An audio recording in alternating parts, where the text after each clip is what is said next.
Buenas tardes.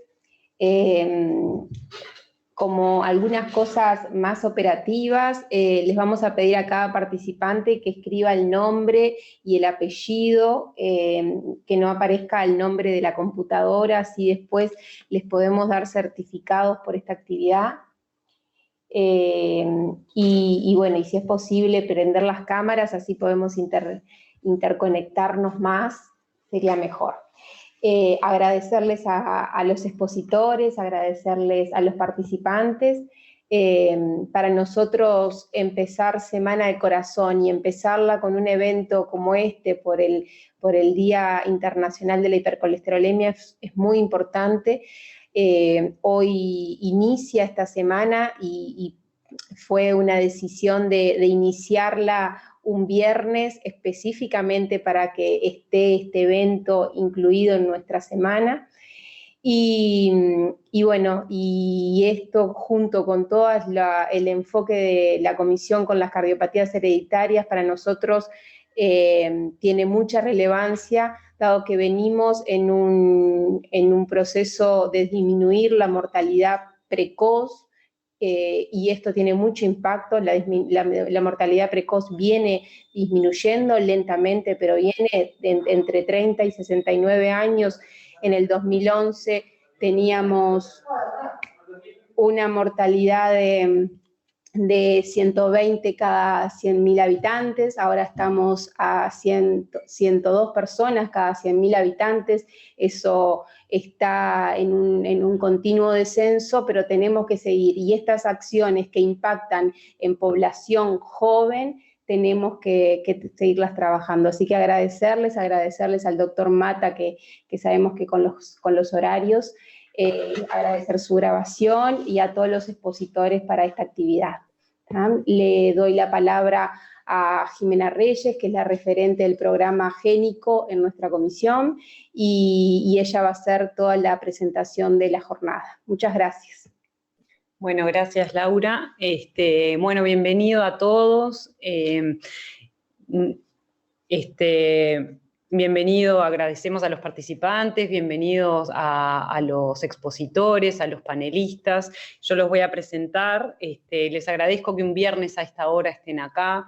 Bueno, la idea es hablar un poco en este Día Internacional de la hipercolesterolemia familiar, acercar un poco más a nutricionistas, médicos, que hay muchos inscriptos, y bueno, acercarlos para poder llegar a un diagnóstico, a diagnosticar más a estas familias portadoras, ¿verdad? Les agradezco que todos tengan los micrófonos silenciados y que si van teniendo preguntas las vayan escribiendo, que luego de cada charla vamos a dejar un espacio para responderlas.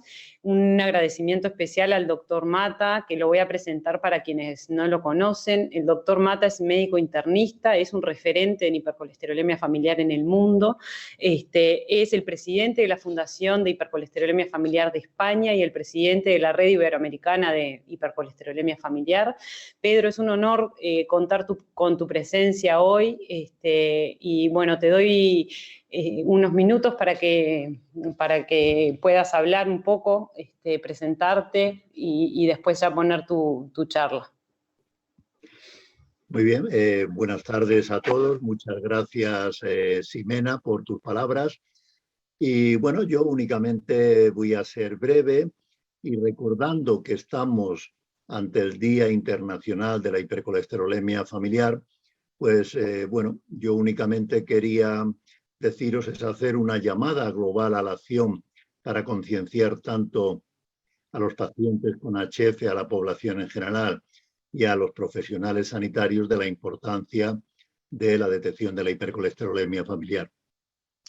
Deciros que la hipercolesterolemia familiar es la enfermedad genética más frecuente que se expresa desde el nacimiento, que afecta tanto a varones como a mujeres y que se transmite a la mitad de la descendencia.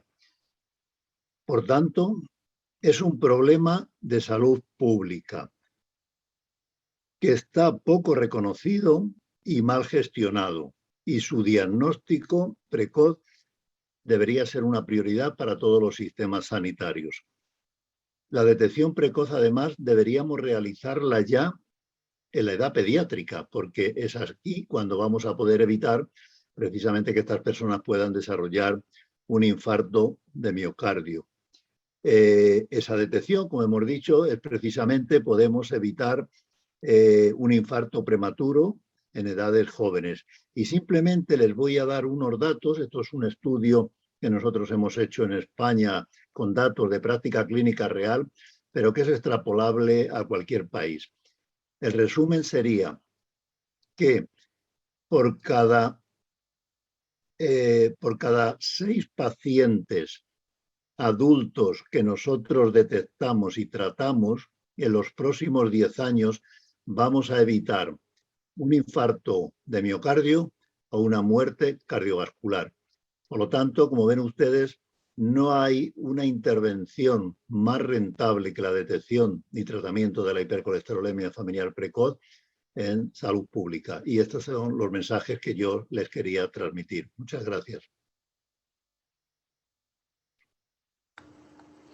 Gracias, Pedro. Bueno, ahora vamos entonces con la primera charla.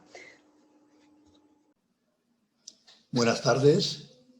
En primer lugar, quería agradecer al programa GENICO y a la Comisión de Salud por el programa que van a hacer en la Semana del Corazón, cómo debemos actuar en la hipercolesterolemia familiar. También quería comentar que yo voy a presentar estos datos desde España, desde la Fundación Hipercolesterolemia Familiar, y bueno, pues en una breve introducción hablar de la Asociación de la Red Iberoamericana de Hipercolesterolemia Familiar, que está compuesta por 8 países, que son Argentina, brevemente habla de Argentina, Brasil, Chile,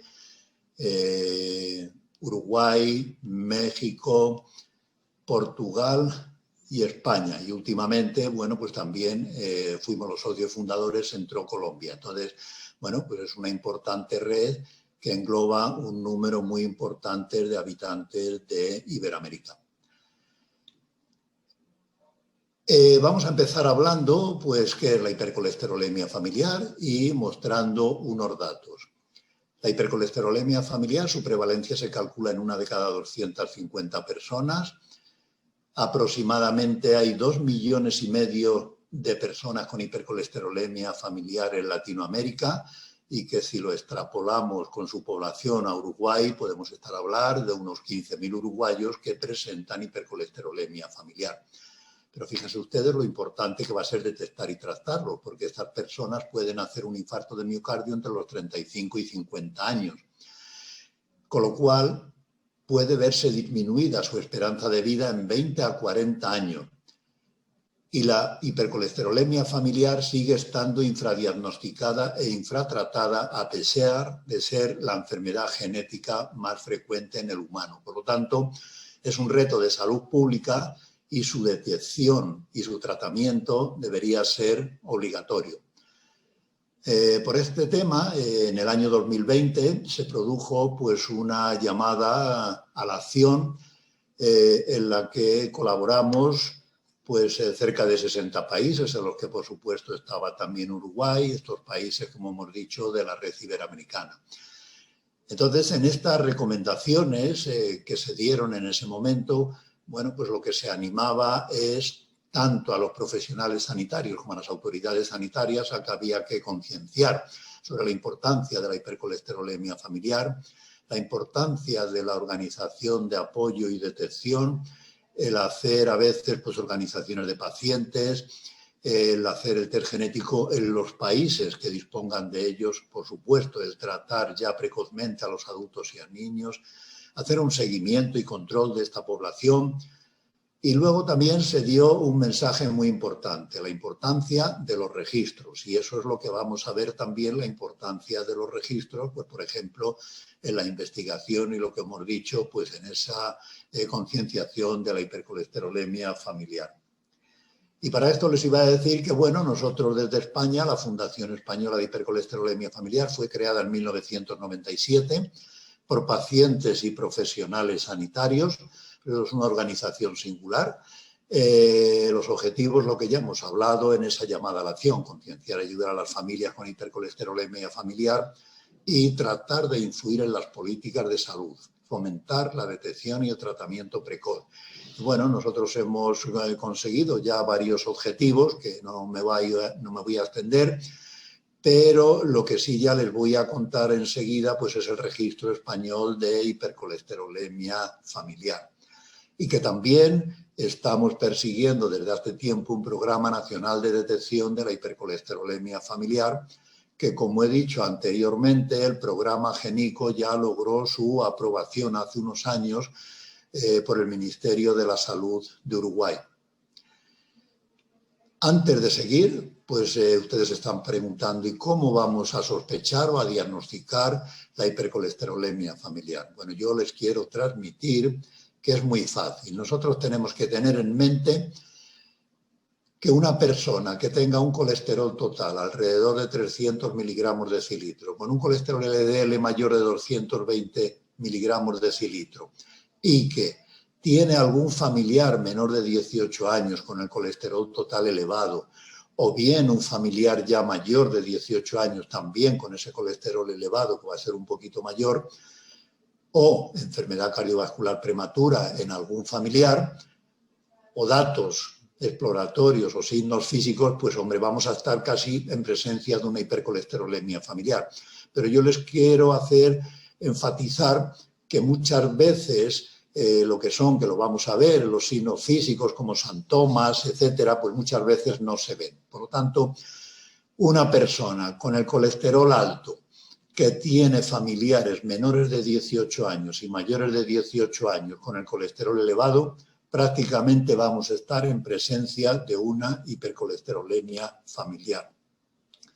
¿Cuáles serían estos signos físicos de hipercolesterolemia? Bueno, lo que llamamos los santomas tendinosos, que los podemos ver en el tendón aquileo, los santomas tendinosos en el dorso de la mano o el arco corneal. Si nosotros encontramos esto o el arco corneal en menores de 45 años, prácticamente esto sería patognomónico de, con un colesterol elevado, estar en presencia de una hipercolesterolemia familiar.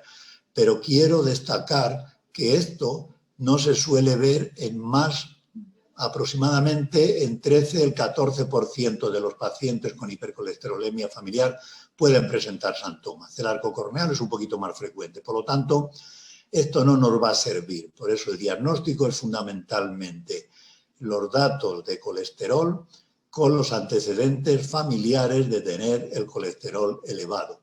Claro, con estos datos hay un score y ese score es el que aplica para luego, por ejemplo, sospechar que tiene una hipercolesterolemia familiar. En este caso hay que buscar siempre al caso índice mayor de 18 años y si vemos que tiene 6 o más puntos, pues entonces se puede hacer el test genético para confirmar la hipercolesterolemia familiar. Y a partir de ahí habría que hacer el cribado en cascada familiar.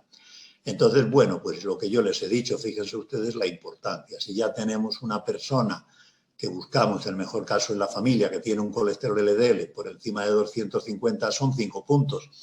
En cuanto tenga pues un familiar, pues ya vamos a tener de primer grado, ya vamos a tener otro punto más, o si el familiar es menor de 18 años van a ser 2 puntos más. O sea que, como ven ustedes, sin tener enfermedad cardiovascular todavía o sin tener los signos físicos como los santomas tendinosos, pues bueno, nos estamos ya acercando a la sospecha clínica de hipercolesterolemia familiar. Por lo tanto, yo les diría que el diagnóstico es muy fácil. Es que esto no tiene que ser más complicado que diagnosticar una diabetes o diagnosticar una hipertensión. Y por eso el papel del médico de atención primaria, que es el que está cercano a la familia, va a ser muy importante. Una vez dicho esto, ¿tienen importancia los registros? Pues los registros tienen mucha importancia. Yo simplemente, aquí tienen ustedes un listado de las cosas que podemos obtener a través de un registro, pero yo simplemente les voy a destacar que con un registro nosotros podemos obtener y ver la historia natural de una enfermedad, vamos a evaluar la eficacia del diagnóstico y la seguridad del tratamiento, puesto que estas personas van a tener que tener tratamiento crónico, es decir, de por vida, y que inclusive, como ya contarán ustedes, pues muchas veces va a empezar en la edad pediátrica. Nos va a facilitar la identificación de predictores de enfermedad cardiovascular, porque aunque sabemos que estas personas tienen un alto riesgo cardiovascular, pero también podemos estratificar el riesgo dentro de una persona o una familia y, por supuesto, proporciona datos para la planificación sanitaria y la evaluación económica. Entonces, estas cosas que yo les he subrayado, esto se los voy a contar en las siguientes diapositivas. Y bueno, aquí les muestro cómo es el registro español, que comenzó en el año 2004. Este es el acrónimo que le pusimos, el CEIHAR, está registrado en Clinical Trial Government de los Estados Unidos. Entonces es un registro, un estudio multicéntrico, observacional, prospectivo y abierto de seguimiento de familias con HF. Comprende 30 hospitales en España y centros de atención primaria. Se incluyen casos índices con diagnóstico genético y sus familiares que tienen ya más de 10 años. Entonces, bueno, pues nosotros aquí registramos los datos clínicos y analíticos en una base de datos centralizada, recogemos en el momento de la inclusión muestras biológicas, incluido el DNA, y luego tenemos un seguimiento anual protocolizado mediante una llamada telefónica, con una búsqueda activa de los eventos cardiovasculares o bien la muerte por otras causas que se pueden producir en estas personas. Hasta el momento nosotros tenemos, como ven ustedes aquí, cerca de 5.400 personas, de las cuales más de 4.000 tienen hipercolesterolemia familiar. Las otras personas que no tienen hipercolesterolemia familiar, esto es mediante confirmación genética, serían personas que la confirmación genética es negativo y serían los familiares no afectos de hipercolesterolemia familiar, que les vamos a seguir de forma paralela para que esta sea la población control. Bien, ¿y qué sabemos de la enfermedad coronaria en la hipercolesterolemia familiar? Bueno, pues es muy importante que ustedes sepan que la prevalencia es muy variable, pero la persona que tiene una hipercolesterolemia familiar tiene de 13 a 14 veces más riesgo de esa enfermedad coronaria que la población general. ¿Por qué esta horquilla tan grande? Bien, porque eso depende cuándo se analice, si es en la era preestatina o la era posestatina. Actualmente ya los pacientes con hipercolesterolemia familiar, muchos de ellos ya están tratados. Y lo que les quiero también destacar o enfatizar es que a un mismo nivel de colesterol LDL en dos personas, el que tiene una hipercolesterolemia familiar va a tener un riesgo de enfermedad coronaria de hasta 4 veces mayor. Digo esto porque podemos tener una persona también con el colesterol elevado, que puede tener una hipercolesterolemia poligénica o secundaria a otras causas, y bueno, pues esa persona no tiene la hipercolesterolemia familiar, y aunque el colesterol sea más o menos igual, el riesgo cardiovascular va a ser mucho menor. Y que la hipercolesterolemia familiar nos va a conducir a un envejecimiento cardiovascular precoz de aproximadamente 20 años en los varones y un poquito más en las mujeres.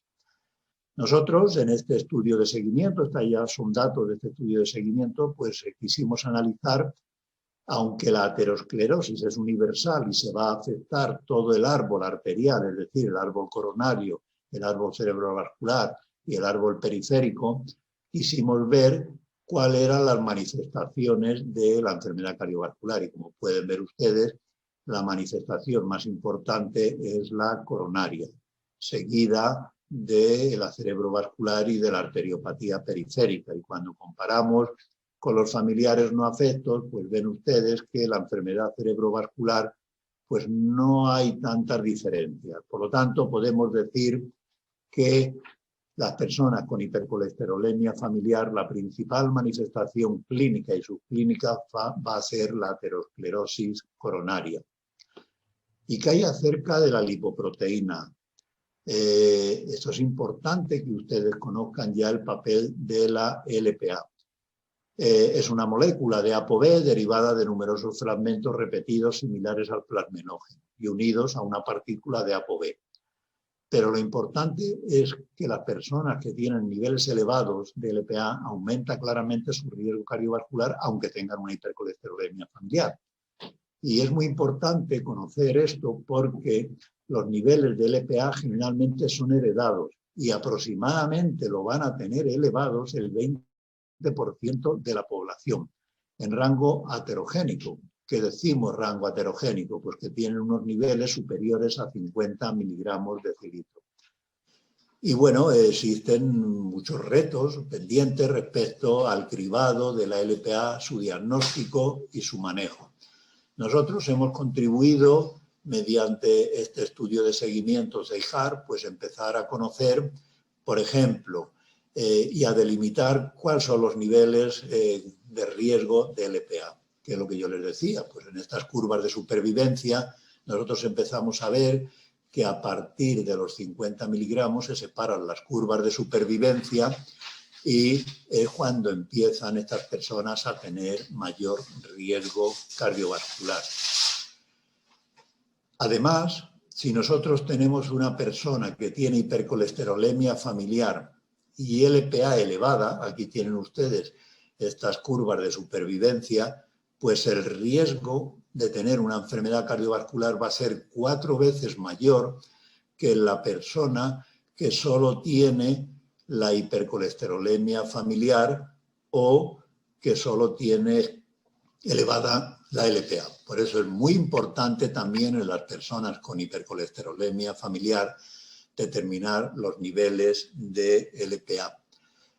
Nosotros también en este estudio que se hizo con datos del estudio CEIJAR, pues pudimos ver que cuando nosotros tenemos un caso índice que tiene hipercolesterolemia familiar más una LPA por encima de 50 y hacemos un cribado sistemático de los familiares, nos vamos a encontrar que uno de cada 2.4, 2.5 familiares van a tener la LPA elevada. Fíjense ustedes la cifra tan importante.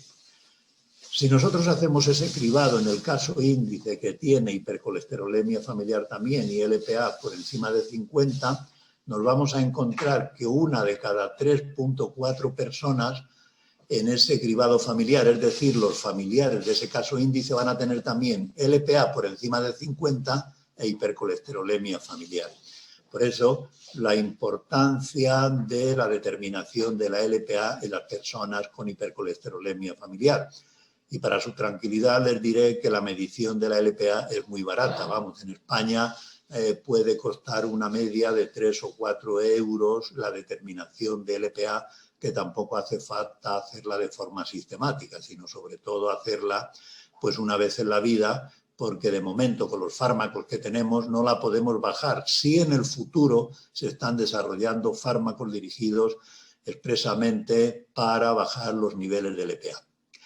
Bien, cuando ya lo hemos dicho anteriormente, hemos dicho que por definición el paciente con hipercolesterolemia familiar es un paciente de alto riesgo cardiovascular. Pero la pregunta ¿es igual para todos?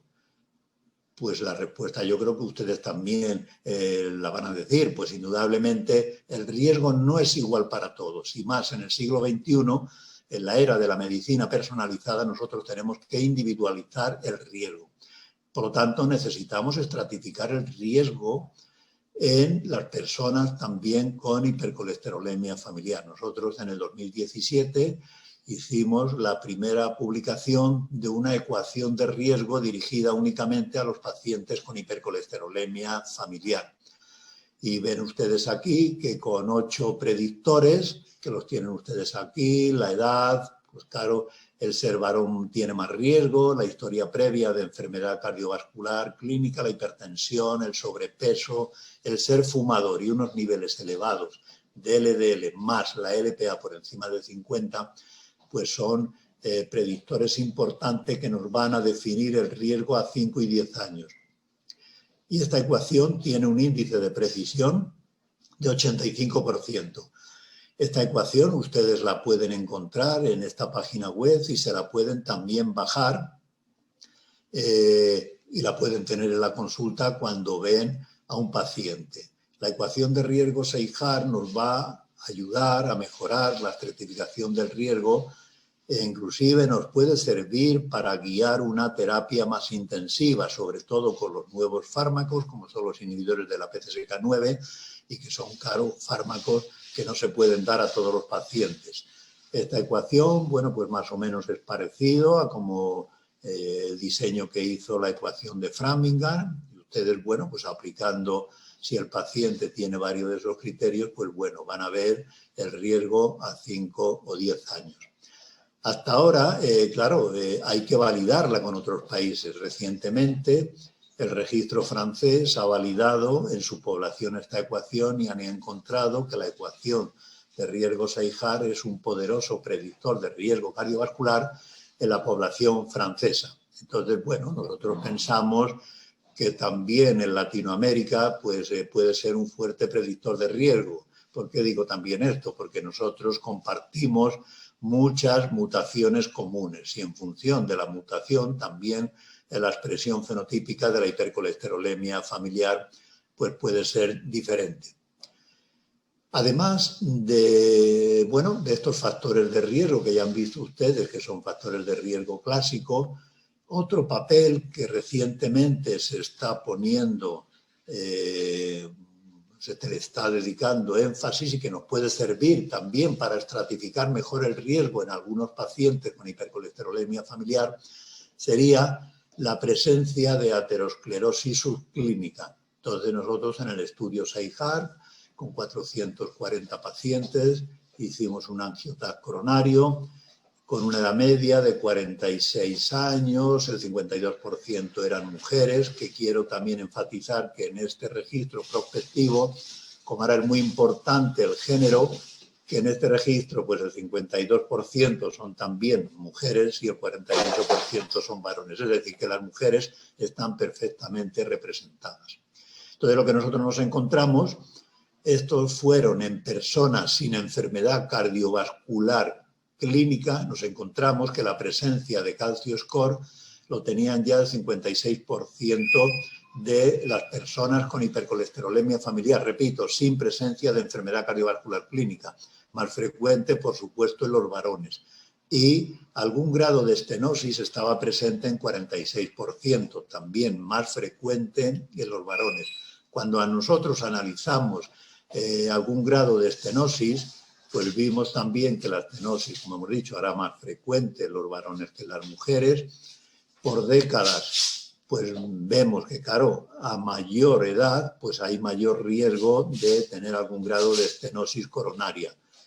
Y que también es importante destacar que por debajo de los 30 años, especialmente en mujeres, prácticamente no veíamos estenosis coronaria. Cuando nosotros este grado de estenosis coronaria lo comparamos con la ecuación de riesgo Seijar, pues hay una buena correlación. Es decir, a más riesgo a 5 años en la ecuación Seijar, lo que vemos también es que hay más riesgo de tener una enfermedad aterosclerótica subclínica.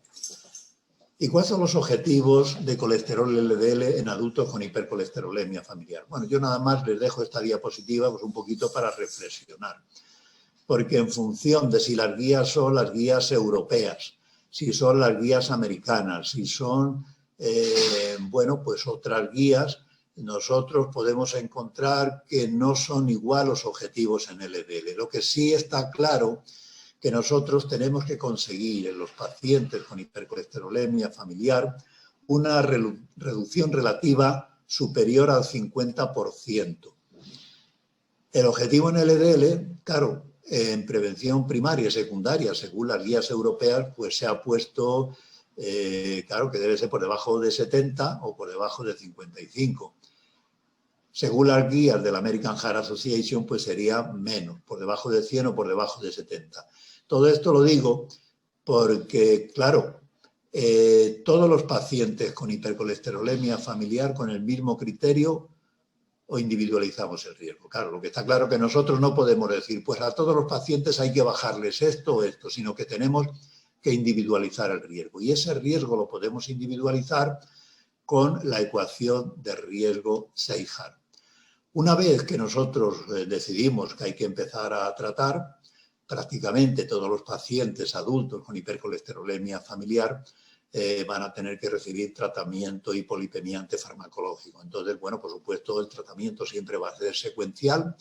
Empezar siempre con consejos sobre dieta y estilos de vida, porque esto, aunque no nos va a reducir el colesterol LDL a cifras de objetivos terapéuticos, pero va a ser muy importante el dejar el tabaco, el hacer una dieta adecuada, el evitar el sobrepeso, etcétera.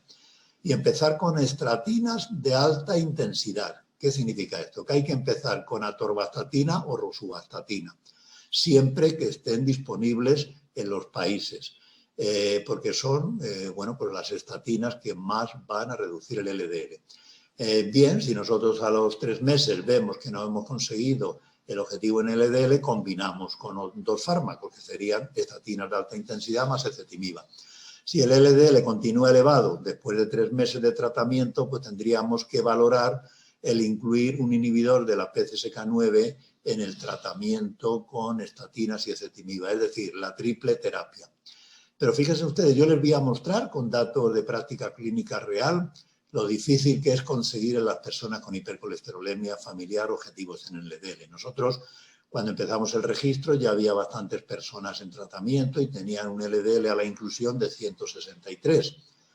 Bueno, pues empezamos el tratamiento y el 72% tenían ya un tratamiento para bajar el LDL más de un 50%. Pues bien, fíjense ustedes que consigamos reducir el LDL a 137, pero solamente llevamos a un 5% por debajo de 70 y en prevención secundaria llevamos pues a un 10% por debajo de 100.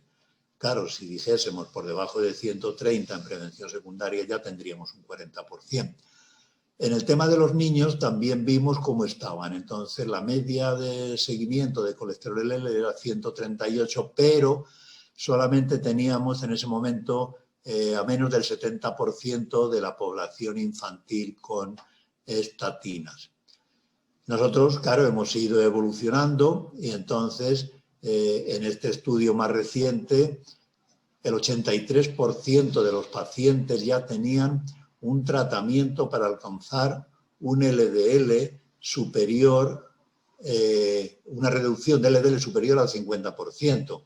Entonces el LDL medio siguió bajando. Mejoramos un poquito la consecución de objetivos, pero ven ustedes que si el paciente tenía enfermedad cardiovascular, pues por debajo de 70 seguíamos con niveles muy bajos. Y ya en los pacientes en prevención secundaria, por debajo de 100, habíamos subido ya acercándonos al 20%, pero seguíamos un poquito lejos de la consecución de objetivos en el LDL. Por esto lo importante es decirles que es muy difícil llegar a los objetivos que a veces nos recomiendan las guías clínicas, que hay que insistir que también que las guías clínicas son recomendaciones y luego el médico es el que delante de su paciente tiene que decidir a veces la intensidad del tratamiento y de acuerdo con su paciente. Entonces esto es muy importante porque claro, las guías muchas veces dicen que se basan en evidencia, pero en la hipercolesterolemia familiar todavía no hay una suficiente evidencia de muchos de los estudios clínicos prospectivos. Entonces, bueno, nosotros lo que hemos hecho con una población, tienen ustedes aquí, de 433 personas del estudio Seijar, aquí tienen ustedes pues la edad media de 55 años, lo que hemos hecho también a estos pacientes se les ha aplicado inhibidores del PCSK9. Y les hemos seguido una mediana de 2 años y medio y claro, ya ven ustedes como aquí ya hemos conseguido que el 80% en prevención primaria tendrían un LDL por debajo de 100 y en prevención secundaria pues hemos conseguido también un porcentaje muy alto de pacientes por debajo de 70. Claro, pero ya se necesitan los inhibidores del PCSK9. Muy importante que tengan ustedes en mente para el futuro del tratamiento que es muy importante, aunque nosotros apliquemos el inhibidor del PCSK9, que lo hagamos junto a una estatina y ezetimiba, porque la respuesta va a ser mucho mayor. de un 61%. Si nosotros ya solamente aplicamos el inhibidor del PCSK9 con estatinas un 47%, y si solo con ezetimiba, porque puede ser un intolerante a la estatina, es un 40%. Por lo tanto, muy importante tener en mente que aunque dispongamos de fármacos muy potentes, pero tenemos que seguir con el tratamiento hipolipemiante convencional de la hipercolesterolemia familiar.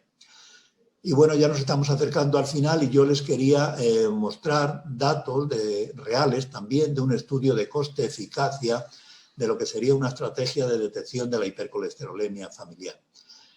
Nosotros en España, con datos también reales de este estudio prospectivo SEIJAR, bueno, pues los expertos en economías pusieron un horizonte de 10 años, el diseño del estudio simula un estudio prospectivo. Entonces nosotros pues calculamos, claro, porque con eso había que hacer los datos económicos. Bueno, pues si detectamos 9.000 casos al año de hipercolesterolemia familiar, que serían un caso índice y 3 familiares, pues entonces se consideran 2 perspectivas, la perspectiva del pagador y la social. La perspectiva del pagador pues es lo que cuesta el diagnóstico genético, lo que cuesta el tratamiento, lo que cuesta la analítica, etcétera, etcétera. Y la perspectiva social es mucho más importante, que muchas veces no se tiene en cuenta en los estudios de coste-eficacia. Nosotros también en este estudio, claro, siempre asumimos que la participación de los médicos de atención primaria es crucial, porque los pacientes están en el primer nivel asistencial, luego muchas veces hay que derivarlos a las clínicas especializadas, pero el papel del médico de atención primaria, vuelvo a insistir, es crucial. Bien, pues a nosotros lo que vimos en este estudio, el tienen ustedes publicado, es que si nosotros aplicamos una estrategia de detección y se detectan, un ejemplo, 9.000 casos al año, en los próximos 10 años podríamos evitar, aquí lo tienen ustedes, tantos episodios coronarios, tantas muertes coronarias, pero podíamos ahorrar cantidad de días de pérdida de productividad laboral. Por lo tanto, esto se llama en economía efecto dominante, o sea que el efecto social del beneficio social es determinante. Y podríamos resumir que por cada 6 personas con hipercolesterolemia familiar mayores de 18 años que detectamos y tratamos, evitamos un episodio coronario en los próximos 10 años. O sea que fíjense ustedes que no hay ninguna intervención tan rentable en salud pública y en medicina como es la detección de la hipercolesterolemia familiar. Y bueno, únicamente para que vean el resumen que nosotros pues hemos puesto en España para que se pueda detectar en una futura estrategia de detección, pues tenemos que por una parte está la atención primaria y las clínicas especializadas. Entonces, tenemos un caso con sospecha clínica de hipercolesterolemia familiar. Le aplicamos los criterios de la red de clínicas de lípidos de Holanda. Entonces, si tienen 6 o más puntos, enviamos a diagnóstico genético. Si el diagnóstico genético es positivo, bueno, pues lo que hay que hacer es fundamental toda la cascada familiar.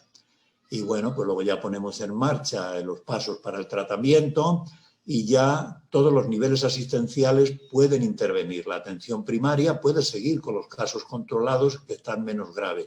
La pediatría para los niños, las clínicas de lípidos para los casos más graves, para los casos con intolerancia a las estatinas, para los casos en que hay que poner nuevos tratamientos y, por supuesto, la cardiología también para la valoración de la enfermedad coronaria. En resumen y como conclusiones, podemos decir que la hipercolesterolemia familiar es un trastorno genético grave que cursa con enfermedad cardiovascular prematura, que se expresa desde el nacimiento y que afecta a la mitad de la familia, tanto varones como mujeres. Por lo tanto, necesitamos un programa de detección en cascada familiar, que además han visto ustedes que es coste eficaz. La participación del médico de atención primaria va a ser clave, junto con clínicas especializadas y organizaciones de pacientes. Se puede poner en los sistemas informáticos, analíticos, una alerta y decir, el paciente que tenga un colesterol total por encima, igual o mayor de 300, bueno, se le llama a consulta, que cada país puede hacer este corte en las cifras que considere conveniente. Entonces ya sabemos que por cada 6 hipercolesterolemia familiar tratadas evitamos un episodio coronario. La LPA es un predictor de enfermedad cardiovascular muy importante, la enfermedad cardiovascular, y la debemos de medir. Tenemos una nueva ecuación de riesgo que predice el riesgo de nuevos eventos coronarios. El papel de la imagen coronaria nos puede ayudar en algunos pacientes dudosos a estratificar ese riesgo. Claro, y si demostramos que hay aterosclerosis subclínica importante, pues ese paciente hay que tratarle más intensamente. Actualmente disponemos de un tratamiento eficaz, como son las estatinas, ezetimiba, los inhibidores de la PCSK9. Entonces, bueno, pues en este caso el SEIHAR confirma el valor de un registro prospectivo y mejora el cuidado de la hipercolesterolemia familiar. Por lo tanto, nuestro principal objetivo, que es evitar el infarto o la muerte causados por la hipercolesterolemia familiar, lo podemos conseguir. Muchas gracias por su atención. Muchas gracias, Pedro. La verdad que cada vez que te escucho es como que aprendo algo nuevo, y la claridad con la que transmitís los mensajes. Te agradezco muchísimo otra vez.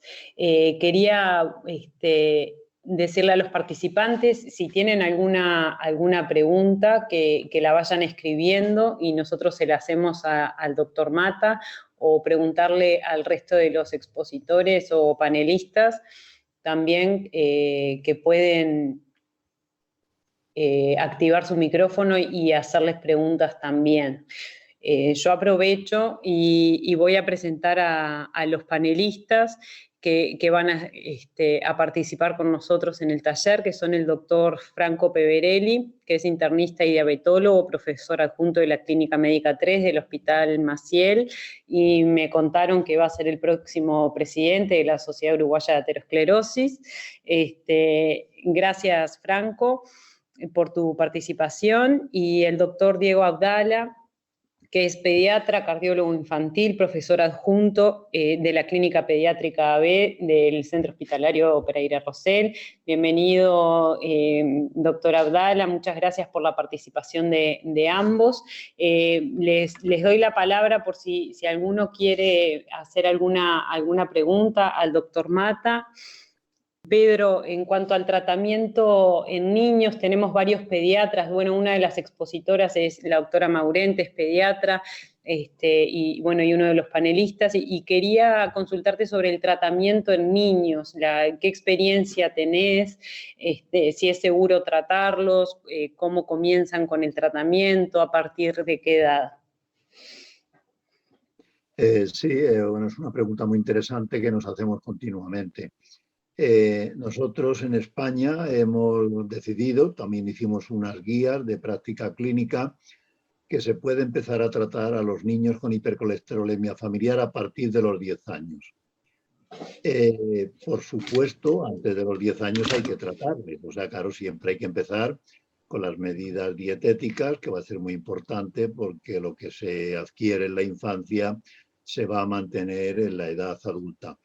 Y lo que podemos hacer es, a partir de los 6 años, se les pueden dar resinas. Y luego ya esperaríamos precisamente a que tengan ya años para empezar con las estatinas. Nosotros precisamente también lo que insistimos, que los niños no hay que ser tan agresivos en conseguir unos objetivos en colesterol LDL, sino lo importante es empezar a tratarles. ¿Por qué decimos esto? Porque, claro, van a tener que llevar un tratamiento durante toda su vida. O sea que diagnosticarles precozmente, tratarles con lo que hemos dicho, y estatinas pues a partir de los 10 años. Perfecto, muy claro. Gracias, doctor. Y en cuanto a las embarazadas, también es otra duda frecuente. Sabemos que tenemos que suspender las estatinas, pero bueno, ¿qué opciones tenemos durante el embarazo y qué experiencia tienen ustedes?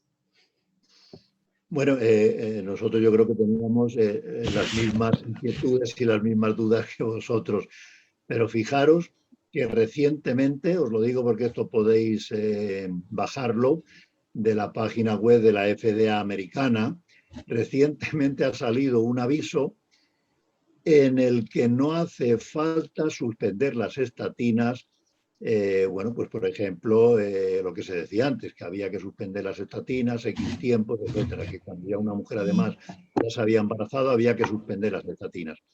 Precisamente se ha visto que todos los estudios, los metaanálisis que se han hecho, no hay efectos adversos sobre el feto y sobre el recién nacido con la toma de estatinas.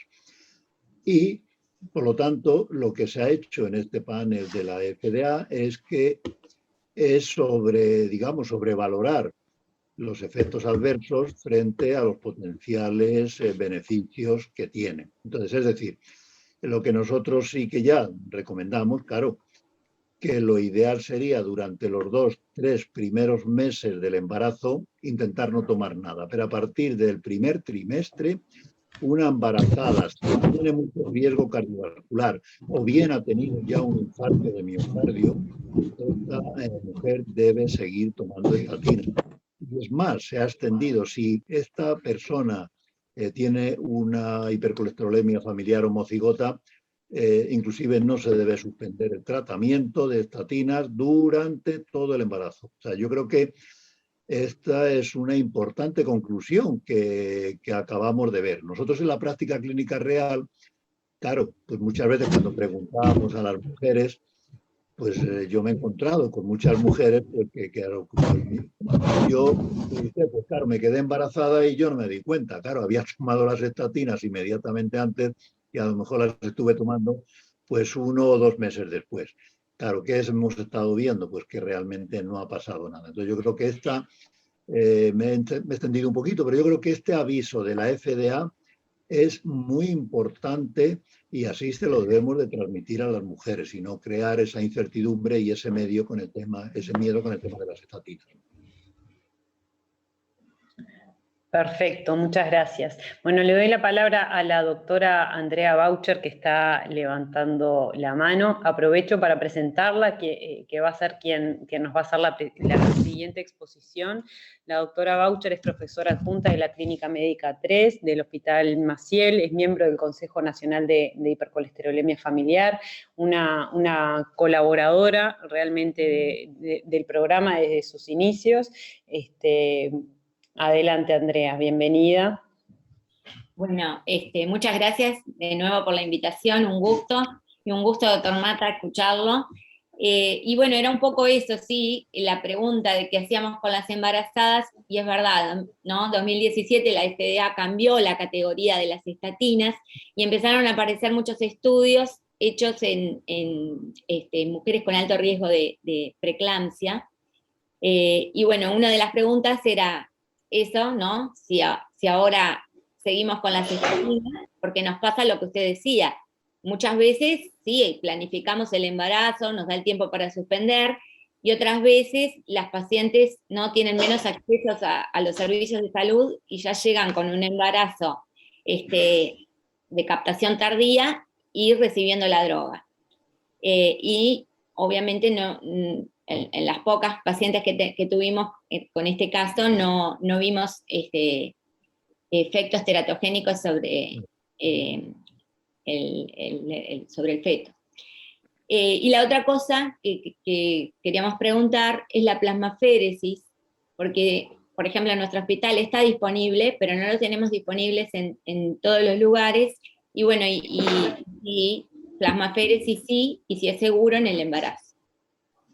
Sí, bueno, nosotros no es que tengamos, pero sí tenemos alguna mujer, por ejemplo, con lo que yo he dicho antes, pues que ya había presentado un infarto de miocardio. Entonces, claro, embarazo, se la suspende las estatinas.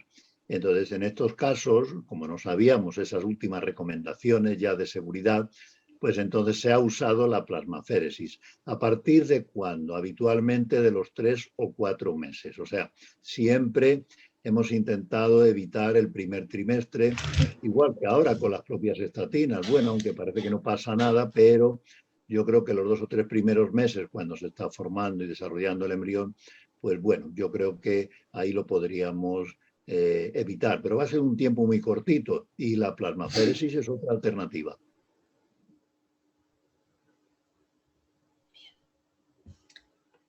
Bien, el doctor Abdala está levantando la mano, puede activar el micrófono. Buenas tardes, profesor, un placer.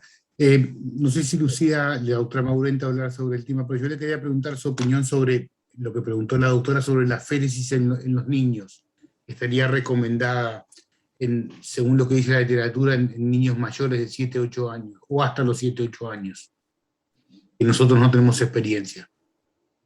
Sí, nosotros en España, la L-de-la-féresis, bueno, yo creo que en otros sitios, y esas son las recomendaciones, se hace en los niños homocigotos. En los niños homocigotos, precisamente, se recomienda que la L-de-la-féresis, si no disponemos de otras herramientas, que ahora ya las disponemos, habría que empezarla no más tarde de los 6 años. ¿Por qué?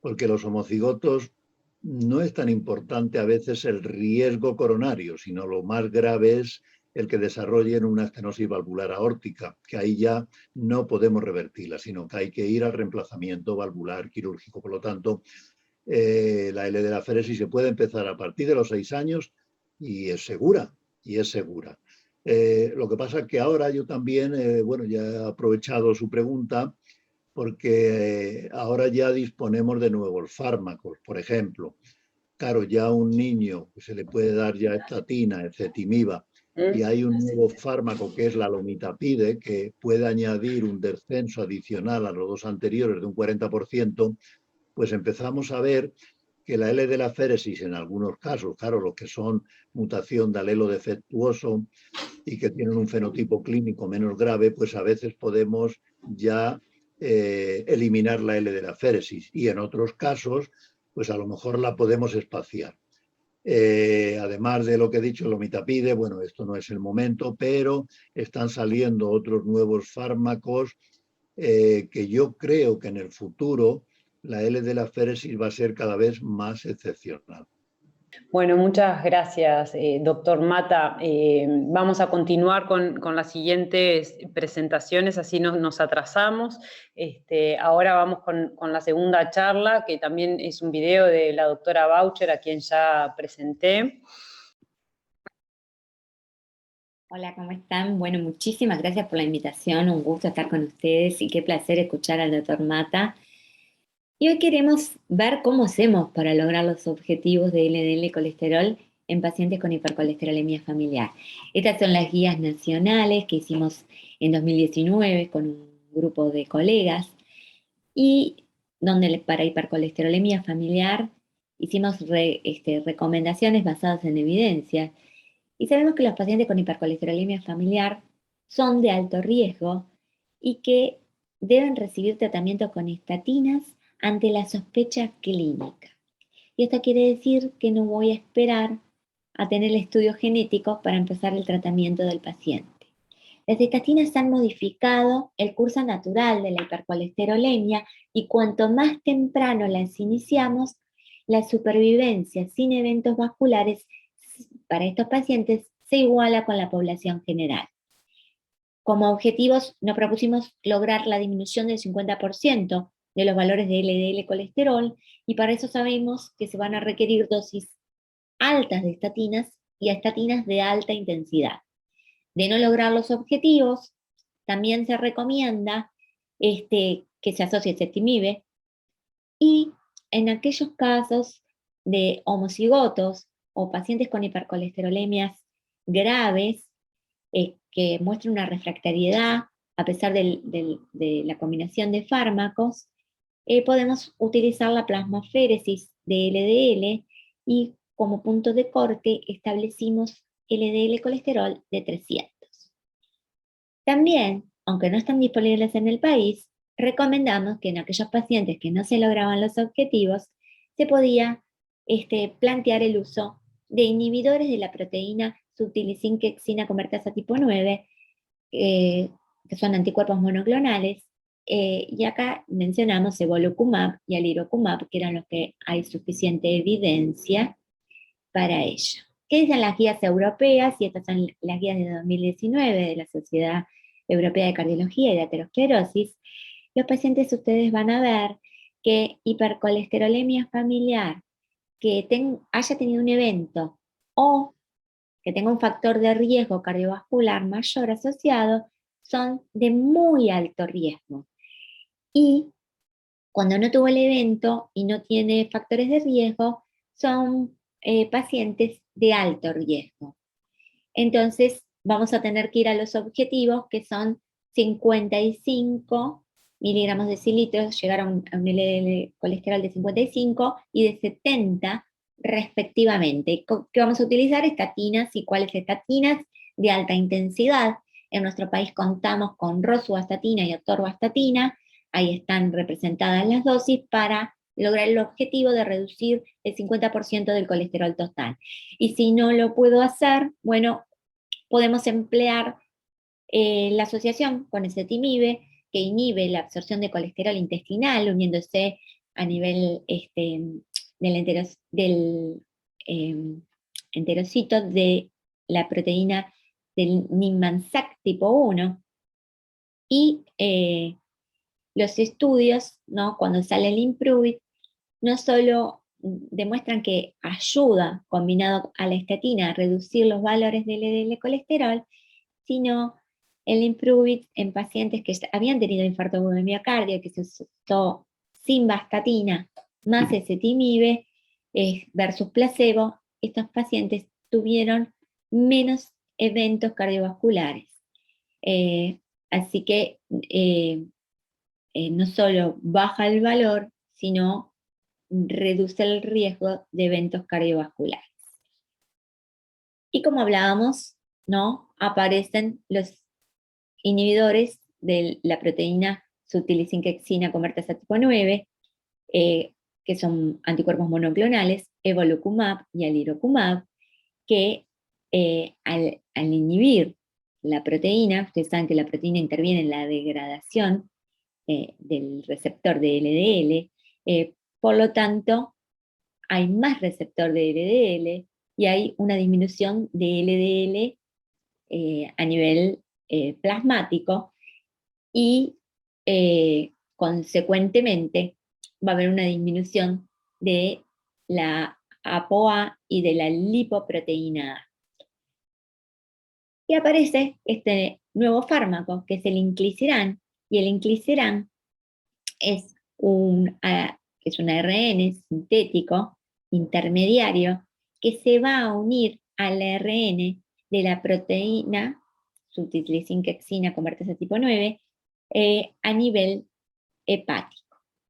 Esto es para resumir un poco qué hacen los inhibidores de la PCSK9, que ustedes ya lo conocen, resumen de la evidencia, y vean que acá hay estudios hechos con alirocumab y evolocumab, tanto en hipercolesterolemia homocigota como heterocigota, y en no familiar, y está claro que los fármacos reducen el LDL colesterol y que logramos realmente resultados que no lo hacemos con la combinación de otros fármacos, pero creo que lo más importante son los resultados, que no lo vamos a comentar en esta charla, del Odyssey de Fourier, que además, ¿no?, obviamente disminuyen los eventos cardiovasculares y la mortalidad cardiovascular. Si bien en el país no tenemos, ya en 2015 aparecían estos dos fármacos, en Mipomersen, que es un oligonucleótido antisentido, que va a ir a actuar a nivel de la ApoB, y la lomitapida, que va a actuar a nivel de la proteína de transferencia microsomal de triglicéridos, actuando directamente en el ensamblaje de la ApoB, y donde va a actuar a nivel del enterocito y a nivel intestinal. ¿Cuál es la evidencia para Mipomersen? Bueno, Mipomersen en hipercolesterolemia familiar ha mostrado seguridad y ha demostrado que con respecto al placebo disminuir los valores. Mipomersen 200 miligramos subcutáneo de administración semanal, lo que también reporta efectos secundarios a nivel del sitio de la administración, y aumenta los niveles hepáticos a nivel de las enzimas hepáticas. Y este estudio se lo traje de Real y Santos porque realmente es un marcador y si bien el N obviamente son pocos pacientes, que mostró que al inhibir la síntesis de apolipoproteína B, disminuía las concentraciones de colesterol LDL y lo hacía con valores significativos, casi un 25% menos, que cuando se comparaba con pacientes con el grupo placebo que recibía solo estatinas de alta dosis. Este review, que es nuevo, salió ahora, obviamente trata de evaluar los metaanálisis y los ensayos clínicos que había hasta la fecha con mipomersen. Y lo que buscaban los autores era ver si mipomersen reducía los eventos cardiovasculares, ¿no? Y la mortalidad cardiovascular en estos pacientes. Se incluyeron 5 estudios, 500 pacientes. Los datos combinados sí mostraron la reducción de LDL en comparación con el placebo, y ahí está una diferencia casi de un 25%, con un intervalo de confianza del 95%. Lo que reportan todos, las reacciones en lugar de inyección, los aumentos de la alanina transaminasa sérica, que tampoco fueron tantos resultados, pero bueno, los autores en este estudio, y hay que ver que muchas veces estos estudios son con un N pequeño, son poblaciones que cuando uno saca todos los sesgos a veces no son tan comparables, no pudieron llegar a demostrar el beneficio total sobre la reducción de los eventos cardiovasculares. Bueno, y como hablábamos, la omidapida, que es el inhibidor de la proteína de transferencia microsomal de triglicéridos, se localiza a nivel del retículo endoplasmático. Entonces, fíjense que tiene un rol primordial en la síntesis del VLDL y de los kilomicrones.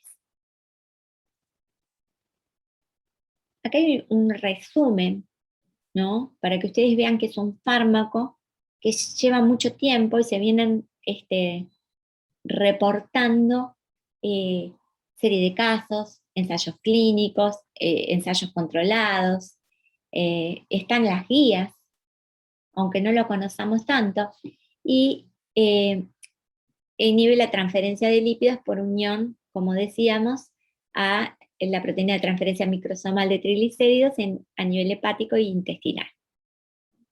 Lo que tiene de bueno este fármaco, que es de administración oral, tiene una vida media de 29 horas y tiene un efecto reductor de LDL y colesterol que es dosis dependiente y alcanza su plato a los 14 días. Se metaboliza por la citocromo P 3A4, así que hay que tener un poco de cuidado si el paciente viene recibiendo simvastatina y warfarina.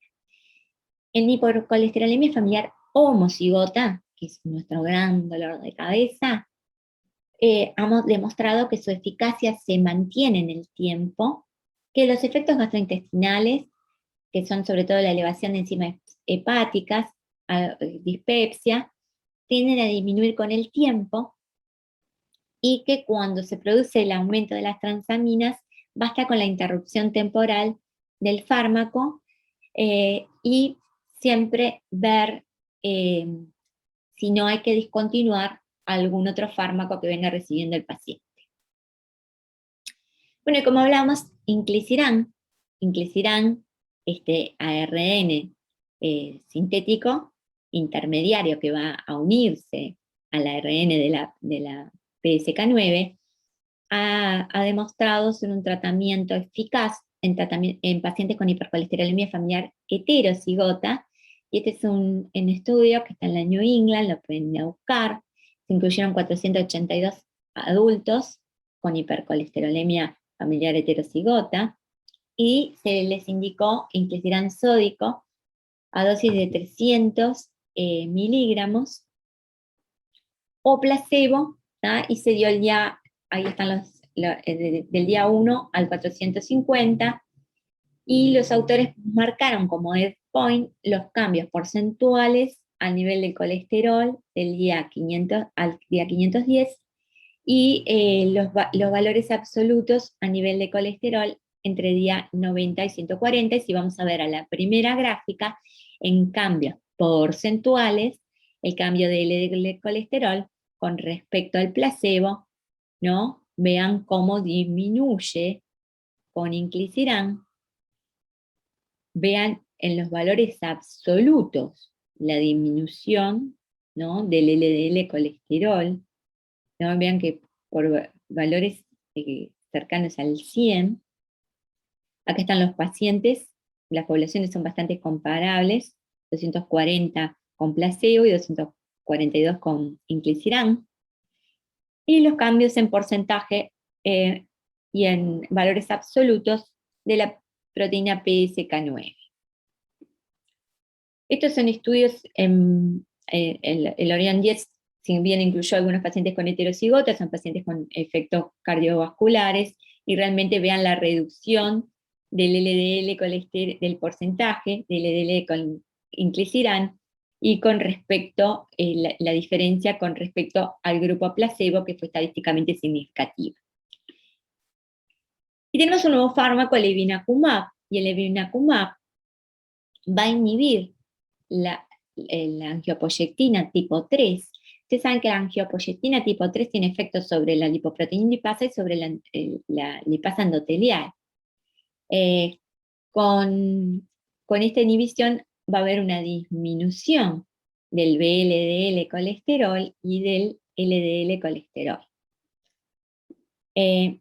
Este fármaco ha mostrado ser seguro en hipercolesterolemia familiar homocigoto, disminuyendo y mejorando el clearance de ILD colesterol y de LDL colesterol y ApoB, y acá hay algunos artículos que así lo demuestran, y esto que también lo pueden ir a buscar, o con gusto se los paso, es un estudio publicado en la New England, en pacientes con hipercolesterolemia homocigota. Ahí están los criterios de inclusión, tenían que ser mayores de 12 años, y lo único que iban a estar recibiendo estatinas a altas dosis, o algún otro fármaco hipolipemiante, pero lo que pedían es que en la última semana no hubiesen recibido plasmaféresis. El ensayo se hizo controlado con placebo, son 65 pacientes con hipercolesterolemia familiar homocigota, y se administró evinacumab 15 miligramos por kilo de peso corporal cada 4 semanas, y el grupo placebo continuó con las estatinas. ¿Qué podemos ver? Estos son los porcentajes de cambio de LDL colesterol. Vean el grupo placebo, ¿no?, que se mantuvo. El LDL colesterol de los participantes cuando participaban estaban, a pesar de las dosis con estatina, estaban por encima de 155, y acá ven cómo el evinacumab, esto es porcentaje, y estos son valores absolutos, disminuyó, y lo hizo con una diferencia de grupos de un 49% a la semana 24. Ácido bempedoico. El ácido bempedoico es un profármaco que se tiene que activar por la ATP citrato liasa, y ha aparecido como un reductor del LDL colesterol, y acá hay los metaanálisis que están en curso. Son pacientes que tenían hipercolesterolemia familiar o enfermedad aterosclerótica, que estaban con dosis altas de estatinas, las máximas toleradas, y tenemos los que se compararon estatinas y placebos, las que a un seguimiento de 52 semanas, los que se agregó además al ácido bempedoico ezetimibe, y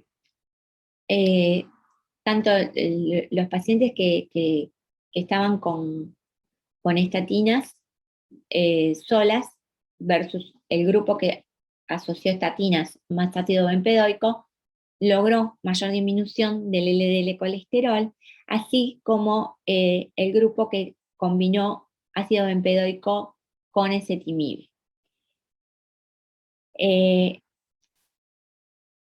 ¿Qué nos permite este nuevo fármaco? Bueno, este nuevo fármaco evita algunos efectos que tienen las estatinas por su mecanismo de acción, permitiría lograr los objetivos, y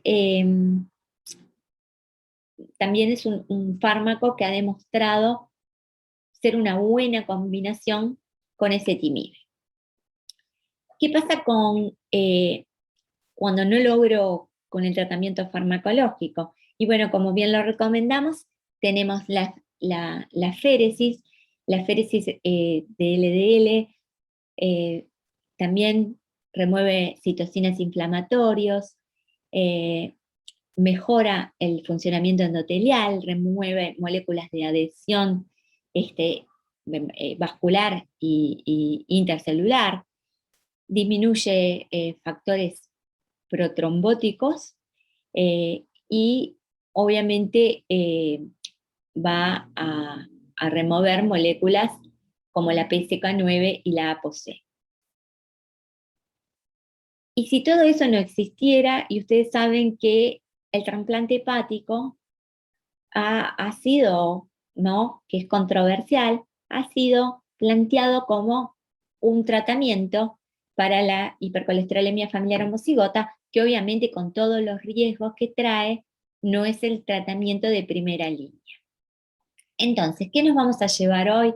Bueno, que son pacientes de alto o muy alto riesgo cardiovascular, que siempre tenemos que ir a buscar aterosis subclínica, que lo tenemos que hacer muy precozmente, que debemos indicar un tratamiento nutricional, ejercicio, que debe ser individualizado, que el tratamiento farmacológico debe iniciarse precozmente.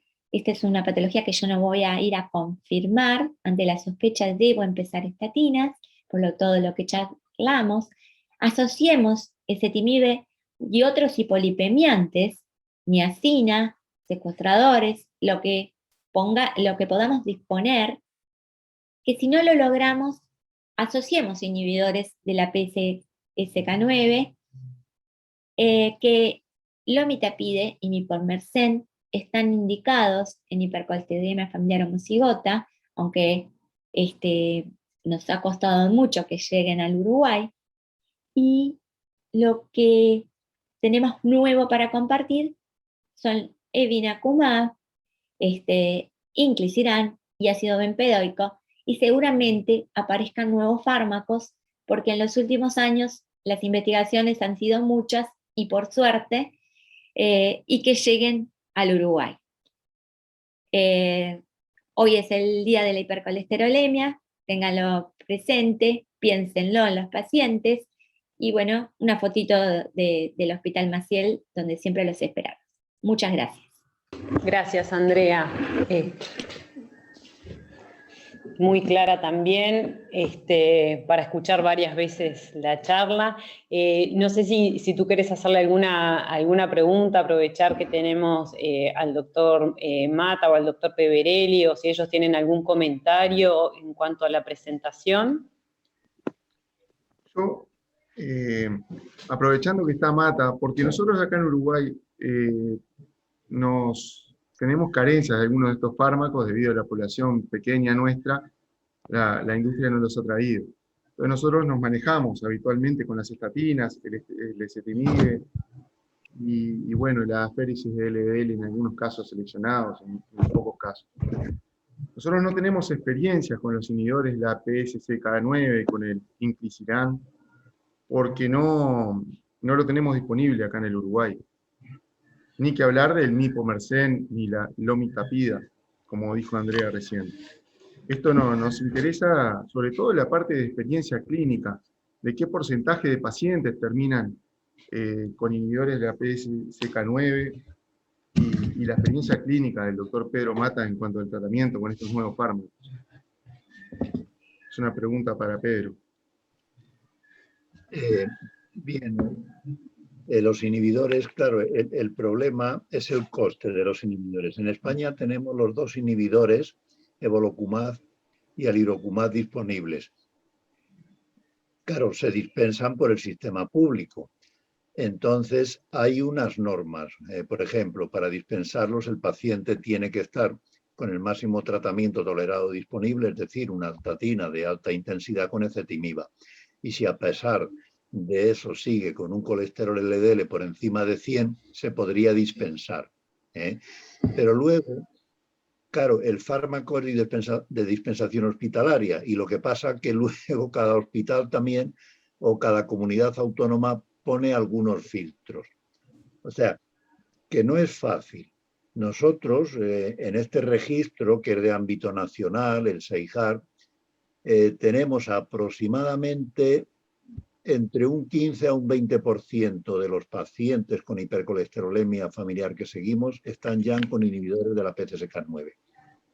Claro, la verdad es que puse ahí, mostré una diapositiva que, claro, ahí ya hemos logrado una mediana de LDL colesterol de 63 miligramos de decilitro. Indudablemente son muy eficaces. Pero bueno, este es un problema de tiempo, quizá de que se vayan abaratando. Llegará un momento, claro, que habrá genéricos también. Luego ya, por ejemplo, pues lo que, como habéis dicho, nosotros en España, en Europa no se ha comercializado mipomersen. Por lo tanto, pues es un fármaco del que no se habla. Y luego lomitapide, que sería para los homocigotos, de momento también es difícil de poder administrarle. Se empieza a administrar, pero claro, pues es muy caro. El otro que habéis mencionado, que bueno, pues abre también una esperanza, porque en vez de administrarle cada 15 días o cada 4 semanas el inhibidor de la PCSK9, pues se podría administrar, ya habéis visto, cada 6 meses o inclusive en algunos pacientes una vez al año. Este es el de Novartis. En España todavía no está comercializado y acaba de ser aprobado en Europa. Todavía, claro, nosotros ya tenemos la suerte de tener los inhibidores de la PCSK9, que yo creo que es un buen fármaco, no para todos los pacientes, pero como vosotros estáis sugiriendo, para pacientes ya con mucho riesgo cardiovascular y que a pesar del tratamiento y polipemia ante máximo no conseguimos unos objetivos más reales.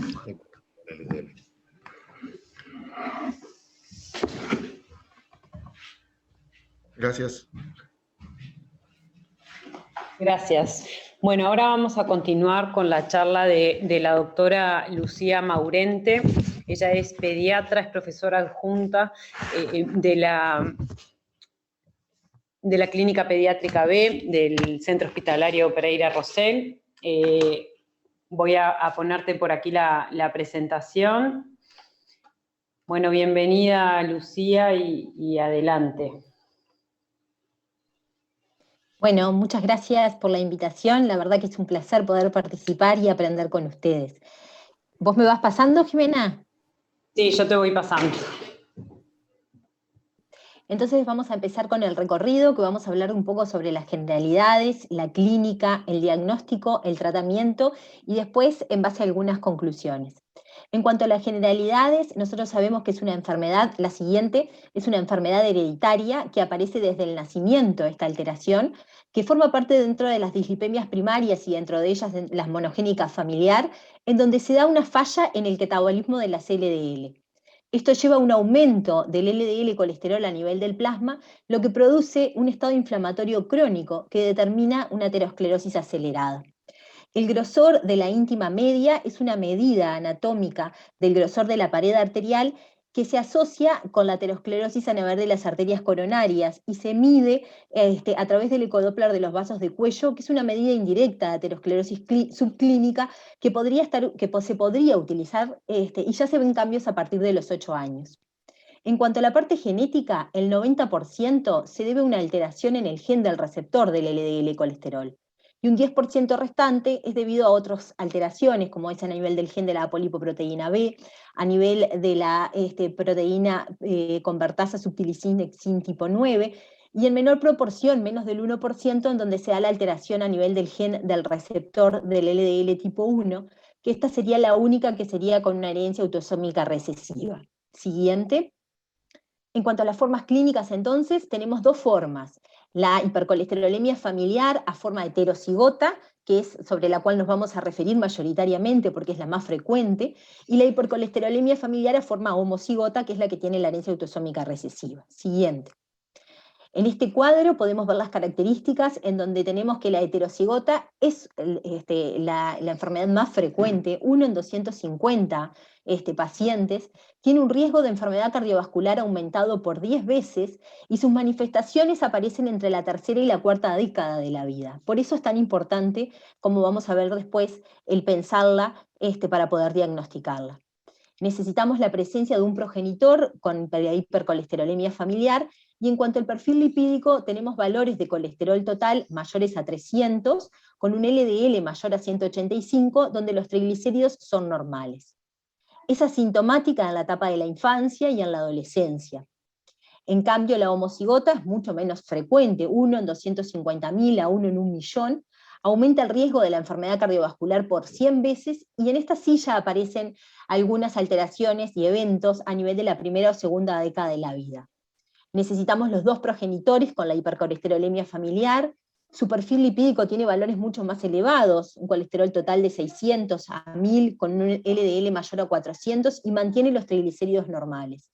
Y aparecen entonces desde la infancia, como decíamos, algunos elementos que podemos ver, como pueden ser los xantomas cutáneos, tendinosos, los antelasmas a nivel del párpado superior, el arco corneal, y la enfermedad cardiovascular a la forma prematura. Siguiente.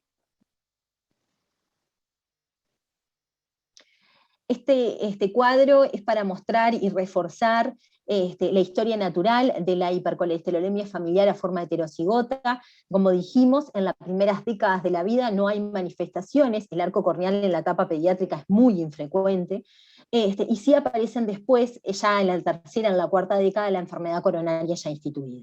Siguiente.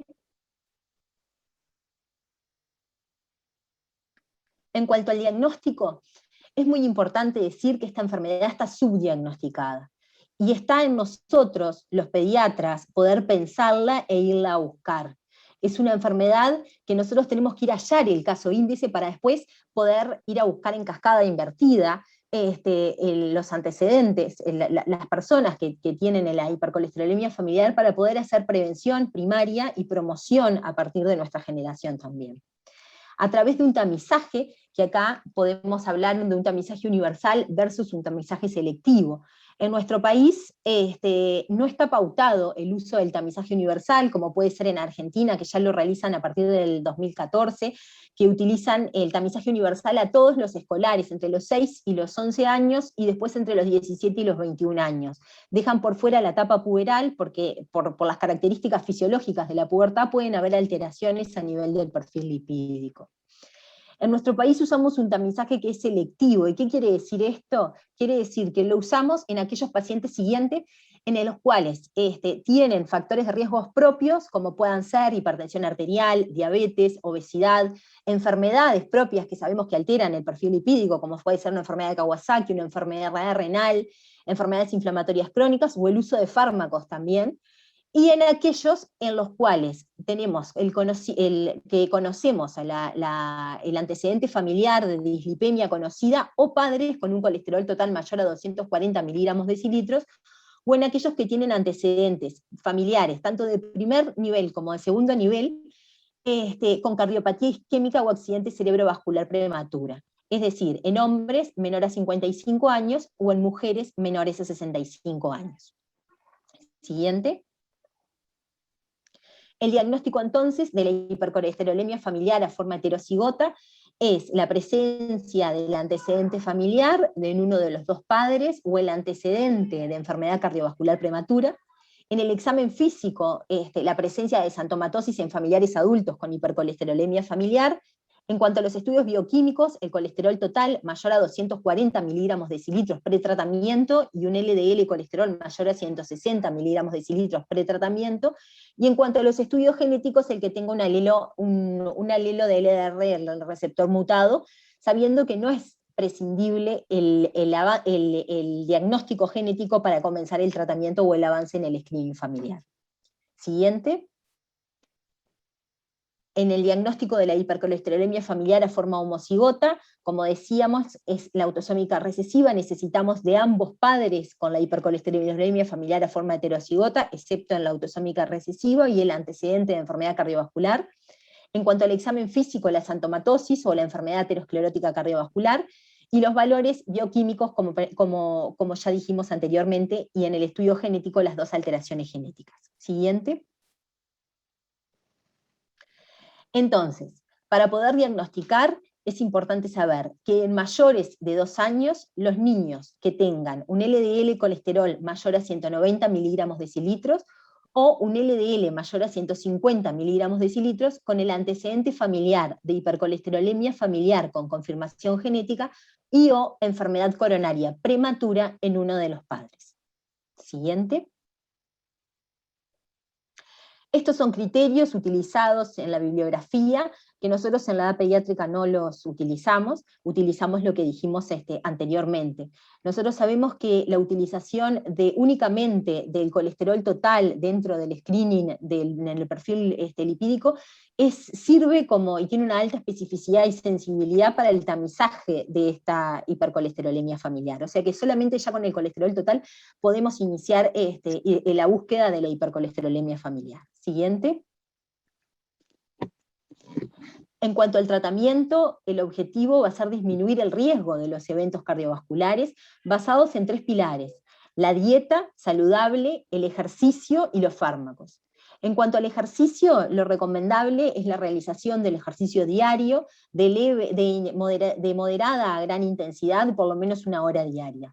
En cuanto a la etapa de la alimentación, es importante siempre estar acompañado de la nutricionista, una dieta hipolipemiante en que cubra los requerimientos de los niños para tener un buen crecimiento de los mismos, con unas grasas totales entre un 25 y un 30% del valor calórico total, con unas grasas saturadas menores al 7%, estimulando el consumo de las frutas, las verduras, con un colesterol menor a 200 miligramos por día y evitando las grasas trans con los ultraprocesados, y hasta 2 gramos por día de estanoles o esteroles. La dieta hipolipemiante puede reducir el colesterol LDL entre un 10 y un 15% en los pacientes con hipercolesterolemia familiar. Por lo cual, siguiente, estos son unas tablas gráficas que podemos mostrarles a la familia y a los niños para embanderarlos a ellos de su propia desbalance metabólico y de su alteración que tienen, en donde vemos la realización del ejercicio, el consumir panes, cereales que sean integrales, el buscar y elegir cortes de carnes magras. Siguiente. Mostrarles un semáforo en cuáles son los alimentos que pueden consumir libremente, aquellos que deben consumir de forma moderada y aquellos que deben evitar. Siguiente. Pudiéndoles presentar también este gráfico, que fue una elaboración propia del Grupo de Dislipemias de Buenos Aires en el 2010, en donde ellos pueden marcar deben de marcar en estos alimentos 3 cruces por día, que es muy importante como para el seguimiento y también como para hacer la intervención nutricional. Siguiente. El objetivo del LDL que nos vamos a plantear en los niños es, como meta terapéutica, llegar a tener niveles menores o hasta 130 miligramos de decilitro. Lo ideal es en 110 miligramos de decilitro. Entre 130 y 160 se pueden asociar micronutrientes específicos, mayores de 190 donde vamos a utilizar los fármacos, y entre 160 y 190 es donde vamos a evaluar el concepto de factor de riesgo. Siguiente. Este gráfico nos muestra la importancia del inicio de los fármacos. Vemos en los pacientes que tienen la hipercolesterolemia familiar a forma de heterocigota, que es la que está en rojo. Cuando se inician los fármacos, la pendiente de la curva, que es la que vemos en celeste y en lila, disminuyen, y esto hace que disminuya el inicio, la edad de inicio de los eventos cardiovasculares. Y esto es una de las explicaciones y de las afirmaciones porque por qué sí el uso de los fármacos y en edades más precoces. Siguiente. La edad de comienzo del tratamiento farmacológico, como dijo el doctor Mata, es discutido y depende de algunas de las guías. Hay algunas guías que marcan los 8 años, otras marcan los 10 años. La realidad es que, bueno, que entre los 8 y los 10 años se marca el inicio del tratamiento farmacológico, dependiendo también de los factores de riesgo y del concepto de riesgo. Siguiente. ¿Qué es esto del concepto de riesgo? Esto es, evalúan antecedentes propios del paciente y después lo evalúan factores de riesgos moderados y factores de riesgo elevado. Y se debe de iniciar el tratamiento farmacológico en aquellos pacientes que tienen un LDL mayor a 190 miligramos de decilitros, que se han mantenido más de 6 meses luego de haber probado con las medidas iniciales, o un LDL colesterol entre 160 y 190 con antecedentes familiares de enfermedad cardiovascular, o un factor de riesgo elevado o 2 moderados. O entre aquellos que tengan un LDL entre 130 y 160 con antecedentes familiares de enfermedad cardiovascular, o 2 factores de riesgo elevado, o 1 elevado y por lo menos 2 factores de riesgo moderados. Siguiente. ¿Cuáles son los fármacos que utilizamos en pediatría? Los fármacos de primera línea son los inhibidores de la síntesis, que son las estatinas, dependiendo de la atorvastatina, la rosuvastatina, la que cuenten y la que se tengan mayores experiencias, siempre con inicios a dosis bajas y acordándose de los efectos adversos. Hablamos ya de la parte de los adolescentes, que es importante de la concepción, a pesar de que habló el doctor Mata, de que se puedan seguir utilizando, y después las alteraciones a nivel hepático de las miopatías. Y como inhibidor de la absorción, el ezetimibe, que se puede asociar también a las estatinas y tiene menores efectos adversos porque la absorción sistémica es muchísimo menor. Como conclusiones, entonces, siguiente, recordar entonces que la hipercolesterolemia familiar provoca muertes por enfermedad cardiovascular prematura, que el diagnóstico es un diagnóstico sencillo en pediatría y es a través de un perfil lipídico, que tenemos una buena respuesta terapéutica, que es una enfermedad asintomática en las primeras edades, por lo cual nos obliga a pensarla y a buscarla, que nuestra detección temprana y el tratamiento precoz desde la pediatría es costo efectiva, que necesitamos medidas de difusión y concientización a nosotros, los pediatras, para poder ir, buscarla, y después sí iniciar el tratamiento, sabiendo que no es necesario el estudio genético confirmatorio. Siguiente. Entonces, tenemos como desafío, como pediatras, no llegar quizás a los 18 años sin por lo menos haber pensado, ¿tengo que solicitar un perfil lipídico? Muchas gracias. Gracias, Lucía. Muy, muy clara. Por suerte, esta vez pudiste hablar más tranquila, que la otra vez te corrimos, si bien estamos pasados de tiempo. Quería, preguntarle, darle la opción a hablar al doctor Abdala, a ver si tiene algún comentario, o tú, Lucía, tenés alguna pregunta para él. Jimena. Una de las cosas que yo quería preguntarle a Diego, sí, vos No, Lucía, Lucía, tranquila. Diego. No, tranquila, después yo Yo una de las cosas que quería preguntarte era si a vos tenías experiencia de la utilización y de la búsqueda de esto de lo que es de la aterosclerosis subclínica a través del ecodoppler de cuello mediante la medición del grosor de la íntima media. Bueno, contesto eso y quería hacer algún mínimo aporte, en verdad, casi ningún aporte, porque en verdad estuviste brillante en la presentación, como siempre. Primero, agradecer a Jimena Reyes por la invitación. Segundo, con lo que decías tú sobre la medición del grosor de la íntima, la relación de la íntima y la media en la carótida, yo personalmente no tengo experiencia. En nuestro hospital, en el hospital pediátrico, funcionó durante un tiempo una policlínica gratuita para toda la población, sobre todo para intentar medir en los pacientes con factores de riesgo cardiovascular, sobre todo en los mayores de 7 años en los que está aprobado, y en verdad fue bastante, según quienes realizaban la policlínica, el poder protocolizar la relación y poderlo trasladar o poderlo llevar clínicamente. O sea que experiencia no tengo, lo que dice la literatura es que sí que es un muy buen marcador en mayores de 7 años, y los comentarios de la policlínica es que fue bastante difícil de poderlo implementar y poderlo bajar a la manera clínica. Yo quería recalcar una cosa con lo que decías tú y con lo que decía el profesor Mata cuando empezaba. No es casualidad, o aunque sea casualidad, que hoy se esté festejando el Día de la Hipercolesterolemia y nosotros los pediatras estemos festejando el Día del Pediatra, porque hoy nació Morquio en Uruguay y es el Día del Pediatra en Uruguay, o sea que se festeja el Día de la Pediatría.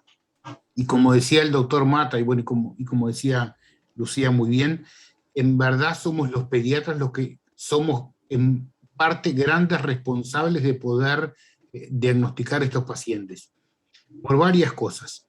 Primero, por lo que decía Lucía de los riesgos a futuro que van a tener estos pacientes. Pero una cosa que nosotros vimos en la pediatría es que cuanto antes hagamos el diagnóstico, más fácil va a ser lograr la adherencia del tratamiento, y sobre todo en pacientes en los que, si bien hemos aprendido muchos de Jimena y de otros adultos que se dedican al tema, en el uso más precoz de la medicación, porque nosotros le tenemos bastante miedo a usarla, sobre todo en niñas antes de la menarca, y cada vez están bajando más el empleo, es fundamental, sobre todo por lo que decía Lucía de la adherencia al tratamiento higiénico, dietético y al deporte, como que es una enfermedad crónica que se debe llevar de por vida y que a lo mejor vamos a pasar meses o años antes de poder emplear la medicación. O sea que eso me parece que es fundamental, la adherencia al tratamiento. Después lo del cribado, como tú decías muy bien, Lucía, del cribado invertido, y bueno, y ojalá también se pueda protocolizar como meta, así como en la pediatría tenemos muchas metas, el poder determinar, por supuesto con la historia clínica fundamental, por los antecedentes familiares, pero también el poder determinar que en determinadas edades haya que chequear obligatoriamente a todos los pacientes.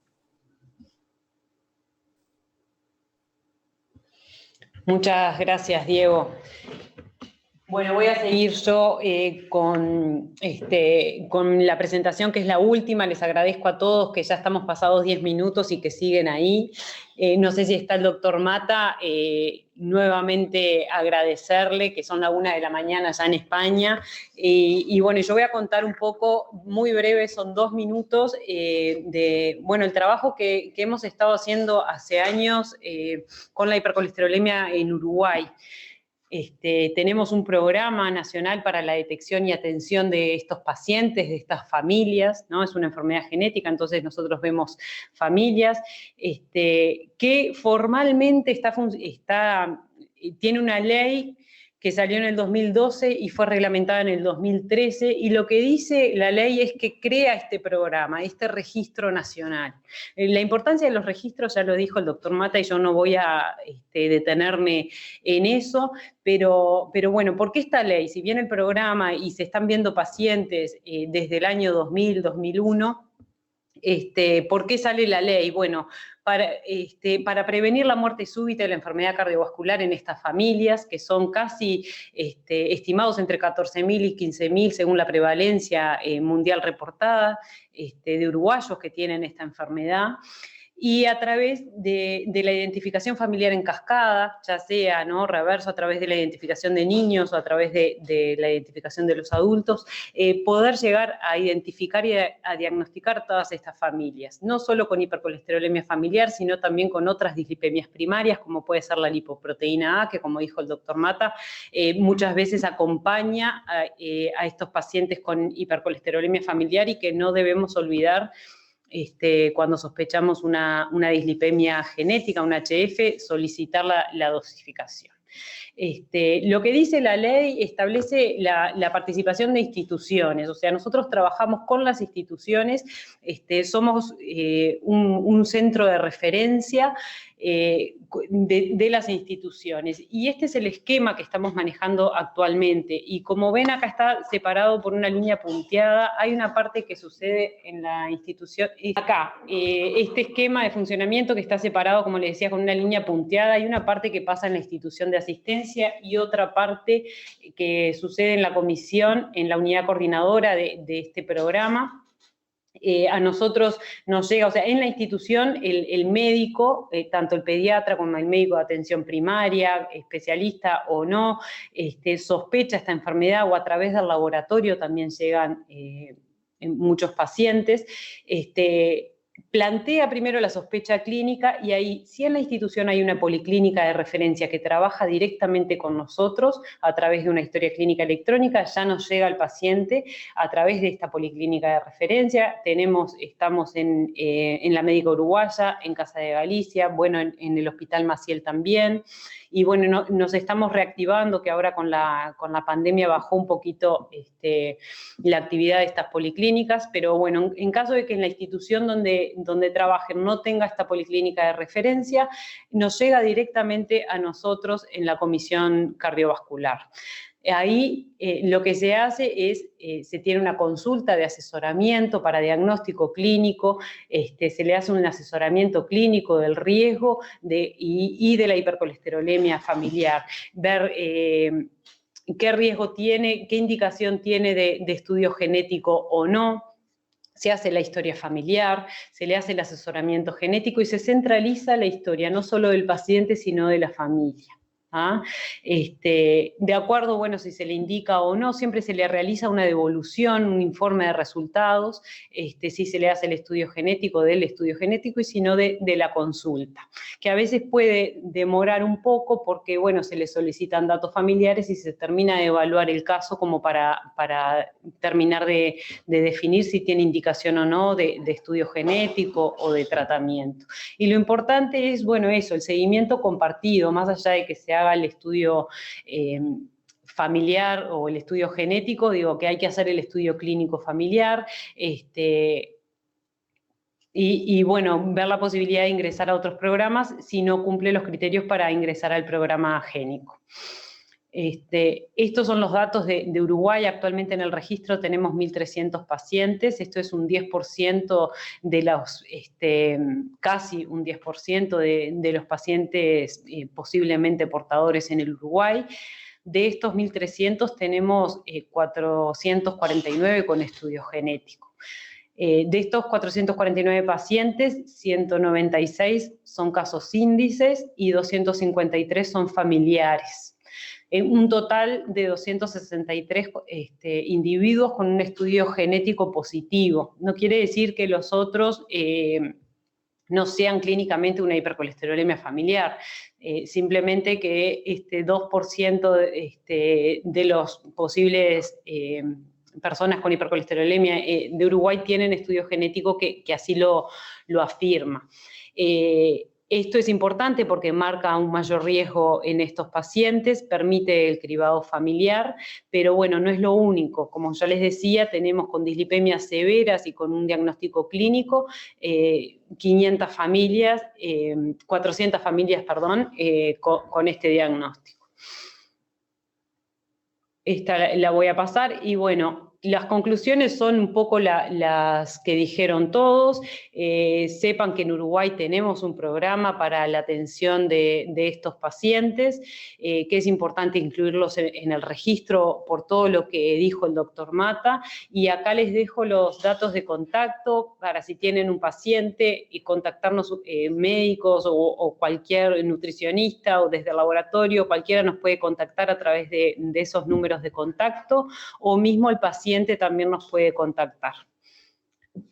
Nada más, muchas gracias a todos por seguir ahí, gracias a los expositores, a los panelistas por su tiempo. No sé, el doctor Mata ya se fue, pero bueno, muchas gracias a él también. Gracias Lucía, gracias Andrea, Franco, Gracias, Diego, muchísimas gracias. Y gracias a todos los participantes. Va a quedar grabada la charla para aquel que quiera volver a ver las excelentes presentaciones que tuvimos. ¿Ah?